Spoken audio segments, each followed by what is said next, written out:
I think we're going to begin, though, with a question for the audience, so please get out your voting devices. There's your question. How many apps have you downloaded and paid for in the last year? You've got 10 seconds to do the math. Starting...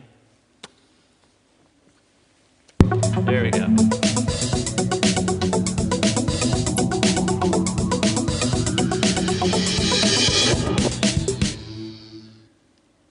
Oh, and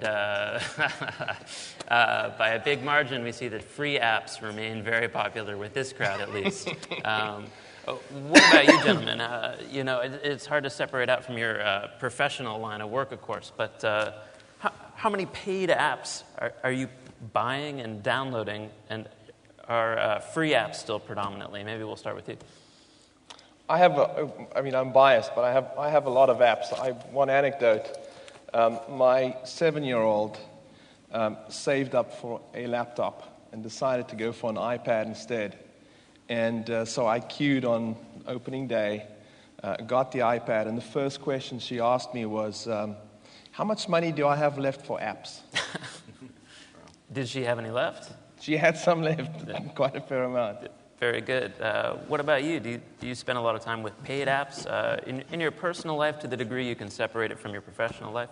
Yeah, I think I'm the same as everybody else. I think I've probably paid for maybe 5 apps in my life kind of thing, and the rest of them are free. And I have got a lot of apps. But I think that's indicative. It's something we were talking about yesterday, the fact that the vast majority of apps are still free, and the vast majority of those are ad-supported. So for us, it's actually a good thing rather than a bad thing.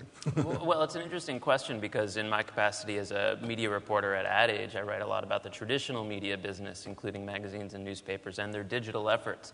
They see the iPad, of course, as a great new hope. Here's hoping for paid content. But I really feel like there's a lot of resistance to buying when there's so much free content still available, and in that sense, I think the advertising model is going to be increasingly important. There's a distinct move from content to utility. If you add real meaningful functionality, you have a much greater chance of extracting disproportionate revenue out of that than just content alone. Yeah, I agree. No, I think there's a question I'd like to put to you both that has been asked probably every year for the past 5 at least. Is this the year of mobile? Is this the year of mobile advertising? We're closer, right? Sure. Well, I think this is a question which is a kind of perennial one which people ask a lot about. And I think, to be honest, my view is that it's a little bit misleading because when was the year of the car, or when was the year of the TV, or when was the year of digital? How will we know when it finally is here? I think we can certainly say we're in the decade of mobile. And it started 2 years ago, and it'll go on for another sort of 10 years or so, where we're going to see it evolve very, very quickly into something which is pretty unrecognizable from today. What do you think about the same question? Yeah, it's... I don't know if this translates globally, but mobile is like the mullet. It's a haircut, short on top, long on the back. Incredibly cool in certain parts of the world, but a lot of folks don't really know what to make of it. I think what makes mobile more relevant now is that you've started to see a number of brands starting to use it in a meaningful way to integrate the various channels of media that they have, and I think that the year of the mobile, or the decade of mobile, will be when you see brands and you see smart marketers start to use mobile not as a distinct point of execution, but as a mechanism to integrate. I also wonder, as you talked about the potential to roll down from a banner ad and actually put up some pretty striking creative in a mobile context, whether banner ads on mobile are subject to the same kind of banner fatigue that we see online, or do you think for some reason banner ads on mobile will strike consumers in a more powerful and persistent way? Well, I mean, in the last 4 years, we've seen no decline in click-through rates, which is one way of answering the question, I suppose. I think one of the interesting things where we are with mobile at the moment is that it's a bit like where we were maybe in 1995 with the internet, when you get online and you just don't know what to do next because you don't know what's out there. And that was the days of Jerry's List, which morphed into Yahoo, which was a discovery engine, essentially, a directory. And it helped you find content you didn't know was there. And that, again, morphed into search. Search is great for finding content you know is there, but if you don't know what you're looking for, it's not actually a very good tool. So I think one of the things which is driving mobile advertising at the moment is it's acting as a discovery engine for people to find new content. And that's particularly true in the app world. The best way to find or market an app is through another app where people are obviously familiar with the idea of downloading. They've got the right phone, and it's a very targeted way of making sure that you hit them. And what a lot of advertisers are doing is when they launch their version of an app, they tend to use mobile advertising to catapult it into the top 10 or top 20 in terms of visibility in the Apple Store, as an example. And then after that, they can stop because the visibility which that gives them generates so many organic downloads that they don't need to advertise anymore. So it's a very efficient way of getting your app discovered.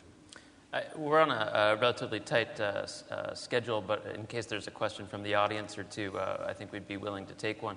I wanted to ask you, though, whether you think one way that we get beyond the sort of banner model is to look to utility in terms of promotions, marketing service ticketing, Foursquare, the kind of service-based capabilities that mobile brings, and whether marketers can really tie in to getting people out of home and at events and into events to try to get their brand message home. Absolutely. Look, I mean, earlier you said the media that replaces the media that came before. There's a lot of things that are being mimicked.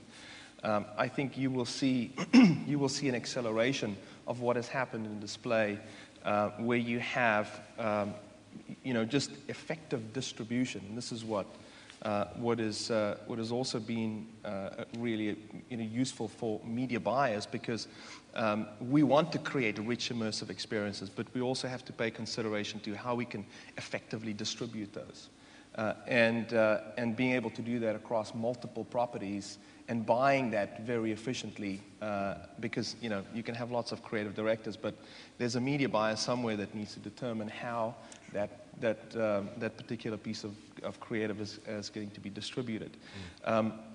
I think what smart brands are doing is starting to look at every single point of interaction as a mechanism to capture a customer, bring them into a mobile ecosystem. And then we've seen incredible retention rates. I mean, upwards of 70, 80, 90% of people that become part of mobile programs, loyalty programs, couponing, mobile CRM, that stay in those environments and continue to re-engage. So just as like we had the early days where the billboard had a URL, tiny URL on the side, I think mobile will go through the same shift. And we start with analog media that drives through mobile, that drives loyalty or advocacy or CRM. There's a question that's come up on the monitor that reminds me of some intriguing apps we saw over the last year or so.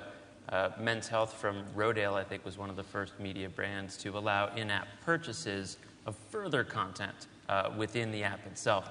And the question that's being posed now is when and whether brands and marketers will be able to actually sell goods through their mobile. Well, I mean, it's already happening. I mean, as an example, Reebok are already doing that.